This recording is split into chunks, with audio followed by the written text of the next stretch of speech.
Wow, the spread of this thing is just absolutely insane. Just yesterday we only had 3 cases. Now we have 5 cases.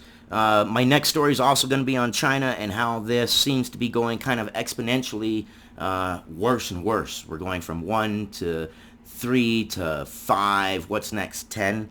And in China, the numbers are pretty staggering. They're pretty high. So let's get into this from NBC News. CDC confirms 5th case of new coronavirus in the U.S. All of the U.S. cases are patients who have recently traveled from Wuhan, China. Now that part right there is good news. It means they don't have any new cases of anybody being infected by somebody who came from China. As news develops, that could very well change though. The number of confirmed cases of the new coronavirus in the United States has risen to 5. The Centers for Disease Control and Prevention said on Sunday. The 5 patients, all of whom traveled recently to Wuhan, China, are in isolation at hospitals.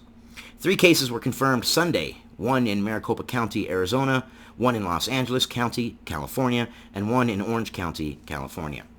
2 others were previously reported, 1 in Everett, Washington, and another in Chicago, Illinois.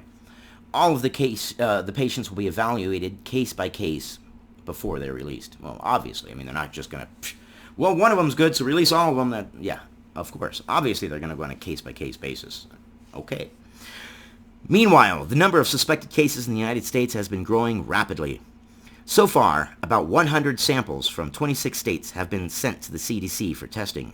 5 have tested positive, and 25 have tested negative. The rest are pending. So there could be quite a few more cases coming out, depending on what these ones are. Ooh, it's growing and it's spreading pretty fast.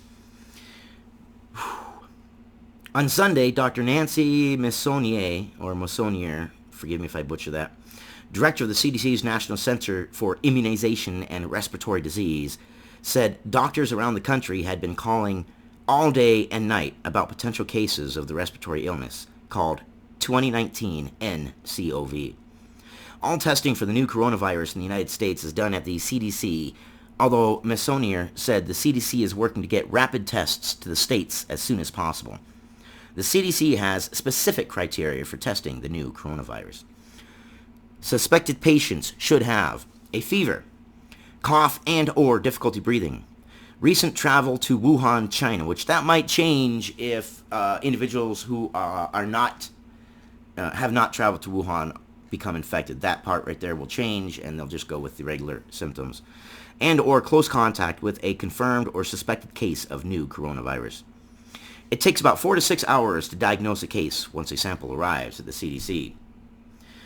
We hold ourselves to an incredibly high standard of precision in terms of laboratory testing, Messonnier said Sunday in a call with journalists. It's always the balance of speed versus precision. And because of the sensitivity of this issue right now, we're really trying to make sure that we exercise appropriate caution in terms of development of these diagnostics, she said. Wow. So we now have 5 confirmed cases of the coronavirus in the United States. It is spreading. This is the travel age. We are so connected, and it's so hard to be able to control something like this, especially when people can pass on the symptoms now without pass on the disease without showing symptoms now, as we found out a couple days ago, which is a game changer for this. Now someone could seem healthy and passed on. So let's see if we get more cases in the United States. I hope we don't, but I kind of think that we will. So just a short one on this one. I have another one coming up here in just a few minutes on China and how the coronavirus is tearing up over there and rapidly spreading. So stay tuned for that one, and I'll see you guys then.